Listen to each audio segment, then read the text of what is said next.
Praise lord అండి. అందరు ఎలా ఉన్నారు? దేవుని కృప వల్ల నేను బాగున్నాను. ఈరోజు సజీవురాలిగా కూడా ఉన్నాను. ఈరోజు ఈరోజు ఎందుకు అంటే ప్రత్యేకంగా ఒక మాట చెప్పాలని ఉంది. రోజు వచ్చి ఏదో వీడియోలు చేసుకోవడం అనేది కాదు, కానీ ఒకటే ఉద్దేశం, ఆయన నా పట్ల కనపరిచిన ప్రేమ ఇంకొకరికి తెలియాలి. అండ్ ఆయన కులము, మతము లేదు అంటే అది ఇది భేదం లేదండి.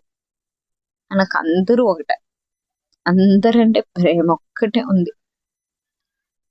ఒకప్పుడు నా జీవితంలో నేను ఎలా ఉన్నానంటే, నా పరిస్థితి, నా మైండ్ సెట్ ఏది చాలా వీక్గా ఉండేది. బట్ ఈరోజు ఆయన కృప చొప్పున ఏ సమస్య వచ్చినా, అది పెద్దదో చిన్నదో, ఆయన మీద ఆధారపడడం నేర్చుకున్న తర్వాత ఆ సిచ్యువేషన్ జరగలేదు అంటే బాధ అనేది ఉన్నా కూడా అంతకంటే గొప్పది ఆయన నాకు ఇస్తాడు అనే నమ్మకం ఒకటి ఉంది. ఆయనకి మనకేం కావాలో మనకంటే ఎక్కువగా తెలుసు అని నమ్మకం ఉంది. లేదా మనుషులు నీకు వ్యతిరేకంగా ఉన్నారా, ఆయన నీకు అనుకూలంగా మారుస్తాడని నమ్మకం ఉంది. ఎటువంటి సమస్యనైనా ఆయన మారుస్తాడనే నమ్మకం ఉంది. నేను ఈరోజు ఆయన మాటలు ఇంకొకరికి చెప్తున్నానంటే ఏదో కాదండి, ఆయన ప్రేమను నేను రుచి చూశాను కాబట్టి చెప్తున్నా. నువ్వు ఈరోజు చచ్చిపోవాలనుకుంటున్నావేమో, లేదా నువ్వు అసలు ఆ సిచ్యువేషన్ అనేది చాలా బ్యాడ్గా ఉందేమో, అసలు అది మారదు అనే సిచ్యువేషన్ నిన్ను అనుక్షణం బాధపడుతుందేమో. కానీ ప్రార్థన అనే ఒక్క ఆయుధం చేత అవన్నీ మార్చబడతాయి. అవన్నీ మార్చబడతాయి. ఎక్కడైతే నువ్వు ఏడ్చావో, ఎక్కడైతే నువ్వు కుమిలిపోయావో, ఎవరైతే నిన్ను అవమానపరిచారో వాళ్ళ ముందే ఆయన నిన్ను గొప్పగా చేస్తాడు. ఇది నా నోటి ద్వారా ఏదో పలకాలి కాబట్టి పలకట్లేదు. ఆయన ప్రేమని నేను రుచి చూచాను కాబట్టి చెప్తున్నా. నా జీవితంలో ఏవో కొన్ని ఆలస్యమై ఉండొచ్చు, కానీ ఒకటే విశ్వాసం ఏంటి అంటే, ఆయన తగిన కాలం ముందు ఆయన ఇస్తాడు. ప్రస్తుతం బాధగా అనిపిస్తుందేమో, లేదా ఎందుకు అవ్వట్లేదు, అందరి జీవితాలలో అయిపోతున్నాయి, మరి నా జీవితంలో అవ్వట్లేదు ఏంటి, ఆయనకి ఇచ్చేస్తున్నాడు నాకు ఇవ్వట్లేదు ఏంటి అంటే, ఏమో దాని ద్వారా అంతకంటే అధికమైంది నాకు ఇవ్వచ్చేమో. అంతే కదండి. ఆయన ప్రేమను ప్రకటించటానికి ఆయన ఇచ్చిన కృప అంతే. అంతే కదా. ఇంకొకరు బాధపడుతున్నప్పుడు ఆయన చూడలేడు, అందుకే నువ్వు వెళ్ళి మాట్లాడు వాళ్ళతో, నువ్వు ఓదార్చు వాళ్ళని, వాళ్ళని ప్రేమించు అని ఆయన చెప్పడంలో తప్పేమని ఉందా? లేదే.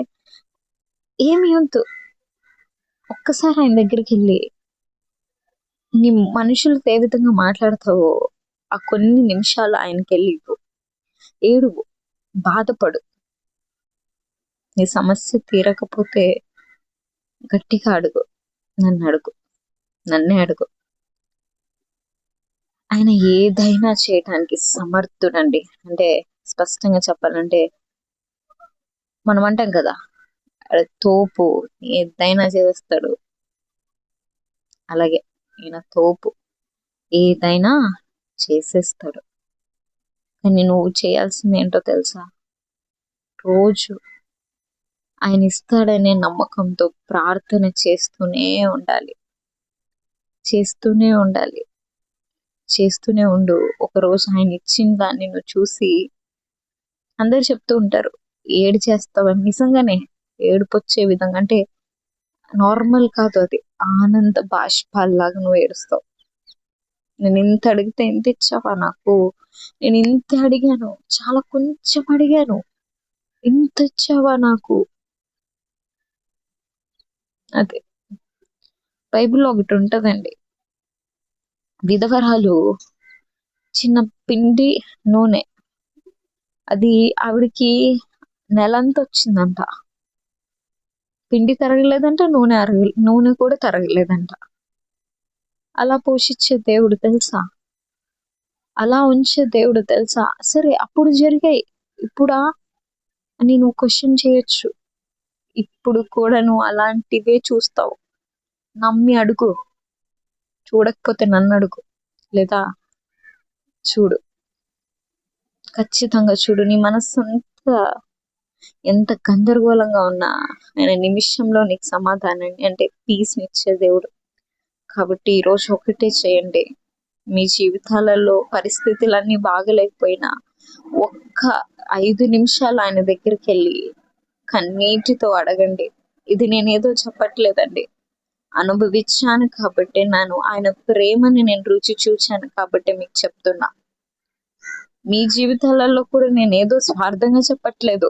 మీ జీవితాలు కూడా మంచిగా మారాలి, సంతోషంగా మీరు ఉండాలి అని దేవుడు కోరుకుంటున్నాడు. ఆయన నాకు ఇచ్చిన ఆలోచన కూడా అది, ఆయన కృప. కాబట్టి thank God for this day and God bless you with spiritual blessings, not with any other things. Okay, praise the Lord అండి. ఆమెన్.